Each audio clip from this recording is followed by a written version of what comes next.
Asalnya Raja Kayangan dan menjadi demikian karena disumpahi oleh Batara Indra, terlantar di negeri Antabranta dan keduanya sangat dibenci orang.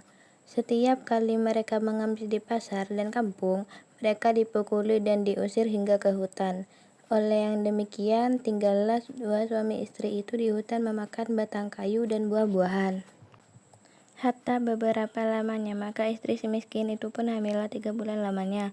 Maka istrinya menangis hendak makan buah mempelam yang ada di dalam taman raja itu. Maka suaminya itu pun terketuk hatinya tak kala ia di keindraan menjadi raja tiada mau beranak, maka sekarang telah mudorot. Maka suaminya itu pun pergilah ke pasar mencari buah mempelam itu. Setelah sampai di orang berjualan buah mempelam, maka si miskin itu pun berhenti di sana. Hendak pun dimintanya, takut ia akan dipalu orang. Maka terlalu belas hati sekali orang pasar itu yang mendengar kata si miskin, seperti hancurlah rasa hatinya. Maka ada yang memberi buah mempelam, ada yang memberi nasi, ada yang memberi kain baju, ada yang memberi buah-buahan. Maka si miskin itu pun heranlah akan dirinya oleh sebab diberi orang pasar itu berbagai-bagai jenis pemberian.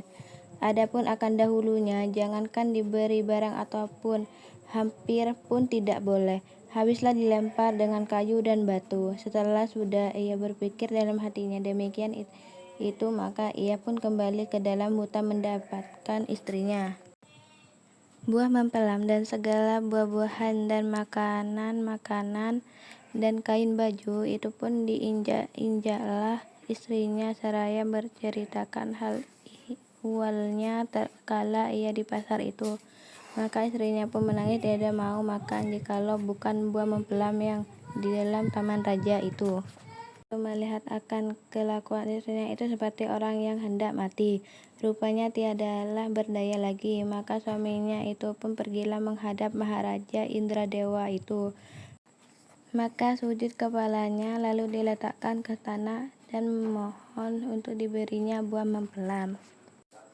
Maka diambilkan oranglah diberikan kepada si miskin itu. Maka diambil oleh si miskin itu seraya menyembah kepada baginda itu. Lalu keluar ia berjalan kembali. Setelah itu maka baginda pun berangkatlah masuk ke dalam istananya. Maka si miskin pun sampailah kepada tempatnya. Setelah dihorlat istrinya, maka suaminya datang itu membawa buah mempelam setangkai. Maka ia tertawa-tawa seraya disambut lalu dimakannya. Maka ia pun menangis pula hendak makan buah nangka yang ada di dalam taman raja itu. Demikianlah juga si miskin mendapatkan nangka di kebun raja itu untuk istrinya. Dan pada ketika yang baik dan saat yang sempurna, pada malam 14 hari bulan, maka bulan itu pun terang benderang. Maka pada saat ketika itu istri si miskin pun beranaklah seorang anak laki-laki terlalu amat baik parasnya dan elok rupanya. Anak itu diberi nama Marakarma, artinya anak di dalam kesukaran.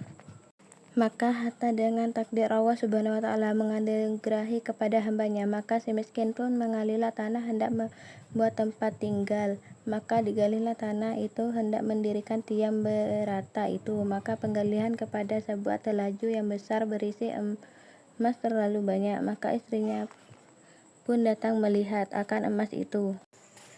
Ia menjadi kaya dan menempa barang-barang keperluannya, kendi, lampit, utar-utar, pelana kuda, keris, dan sebagainya.